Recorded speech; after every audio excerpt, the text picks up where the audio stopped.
মায়ঙৰ মীনপালক হাছান আলীৰ পুখুৰীত বেদখল কৰি মাছ মাৰি নিলে গুণ্ডা প্ৰকৃতিৰ জাকিৰ পাটোৱাৰীৰ নেতৃত্বত চলা দবকাৰ কেইজনমান লোকে। মায়ঙৰ হাছান আলী আৰু সঞ্জীৱ পাটোৱাৰে 2022 চনৰ পৰাই হোজাই দবকাৰ বিভিন্ন অঞ্চলত পুখুৰী ভাড়ালৈ লৈ মাছ পালন কৰি আহিছিল। ভুক্তভোগীৰ হাছান আলী আৰু বন্ধু সঞ্জীৱৰ অভিযোগ অনুসৰি লোকৰ পৰা টকা ধাৰ লৈ মাছ পালন কৰি স্বাৱলম্বী হ'বলৈ দেখা সপোন ভাঙি তছনছ কৰিলে দবকাৰ জাকিৰ পাটোৱাৰীৰ নেতৃত্বত চলা কেইজনমান দুষ্ট প্ৰকৃতিৰ লোকে। উল্লেখযোগ্য যে দবকাৰ আজিজুৰ ৰহমানৰ 6 বিঘা মাটিৰ পুখুৰীত ভাড়ালৈ লৈ যোৱা 3টা বছৰে মাছ পালন কৰি আহিছিল হাছান আলী আৰু সঞ্জীৱ পাটোৱাৰে। কিন্তু হঠাৎ গুণ্ডা দুষ্ট প্ৰকৃতিৰ লোক জাকিৰ পাটোৱাৰীৰ চকুত পৰিল আৰু হাছান আলীৰ পুখুৰীত।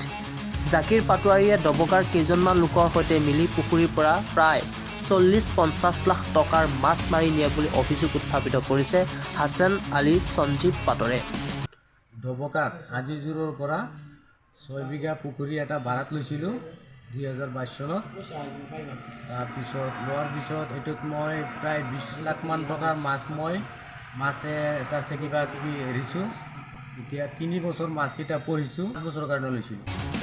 লোকৰ পৰা টকা ধাৰ লৈ মাছ পালন কৰা ভুক্তভোগী হাছান আৰু সঞ্জীৱে ন্যায় বিচাৰি ইতিমধ্যে মৰিগাঁও আদালতত গোচৰ দিছে বুলি জানিব পৰা গৈছে। মৰিগাঁও কোৰ্টত আমি কেছ কৰিছোঁ এইকেইটাৰ নামত।